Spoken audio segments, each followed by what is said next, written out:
চুরি করে হেদিন খেলাটা জিতলো মেসি আর্জেন্টিনার।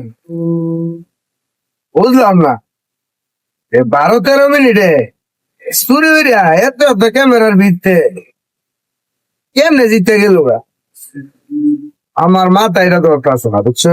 আপনার মাথা কি ধরে চুরি করিয়া 12-13 মিনিটে বিশ্বের ভিতরে এরকম কোনো টিম আছে যে মনে করো গোল দিত?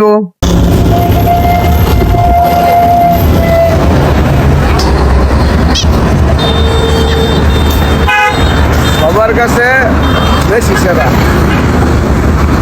আর এই বাংলাদেশের মানুষ এই যে কিছু কিছু উল্লাপাল্লা যা আছে এদের কাছে বেশি সেরা না। তারপরে বুঝাইতেও পারি না, কইতেও পারি না, সইতেও পারি না। কেমনে সেরা হইলো মেসি এটাই বুঝলাম না, খেললে নাকি